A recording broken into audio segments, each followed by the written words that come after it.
Hello friend, good morning. কেমন আছো তোমরা সবাই? আশা করি ভালো আছো। আমিও ভালো আছি।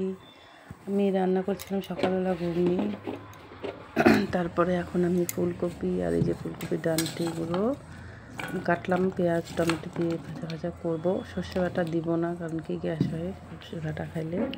আর ফুলকপিটা কেটে নিয়েছি, মাছ দিয়ে ঝোল করব। আর দেখেন গাইস, আমাদের বাড়িতে ছাদে যাওয়ার দরকার নাই, ঘরের ভিতরেই আমরা বেডের উপরেই সব গরম হয়ে যায়। শুকিয়ে নিই ব্ল্যাঙ্কেটগুলো, আমি 2 ঘরের ব্ল্যাঙ্কেট একসাথে দিয়ে দিচ্ছি। এই ঘরে ওই ঘরেও রোদ আসে, এই এখন নেই।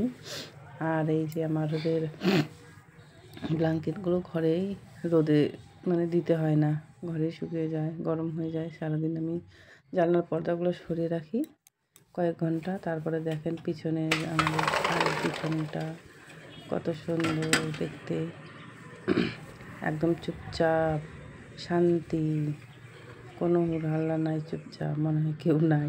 তারপরে আমাদের এই যে আমার এই ঘরের কাজ করে ফেলেছি। তারপরে সোফাটা আসলাম গুছাতে, এত সকালবেলা থেকে 50 বার গোছাতে লাগে, কেন কি এই কভারটা বড় হয়ে গেছে, তো বারে বারে জড়ো হয়ে যায় একটু বসলেই। তারপরে আমাদের বাইরেটা দেখো, ব্যালকনি দিকে কত সুন্দর। তারপরে আমি সেই ঘরে যাচ্ছি, রান্না বসিয়েছি।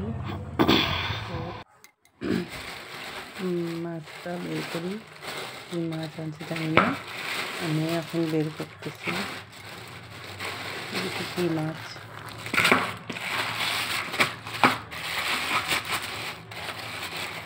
রুই মাছ। কী মাছ হবে? রুই মাছ হবে।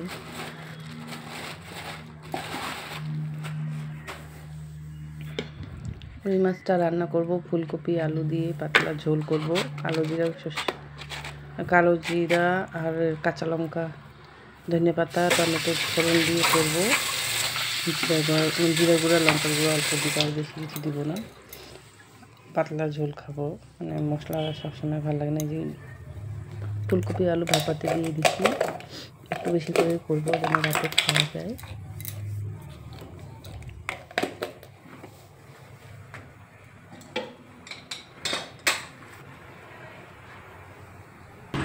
ভাত করে রেখেছিলাম। আর এটা করে আমার নতুন ডিজাইনের আমি কিনে নিয়েছি, এটা 20 টাকা দিয়ে, 30 টাকা বলছিল। তারপরে আমার ফুলকপি ভাজা হয়ে গেল, রান্না কমপ্লিট। রান্নার ভিডিও পুরোটা দিলাম না, একা পারছি না ভিডিও ক্যামেরা ধরতে। তারপরে আমার রান্না কমপ্লিট হয়ে গেল। এই যে ফুলকপির ডাঁটিগুলো,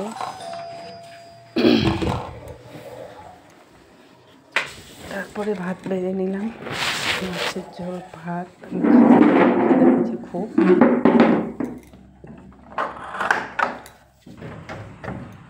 ডাঁটি ভাজা, এই যে ঘুগনি,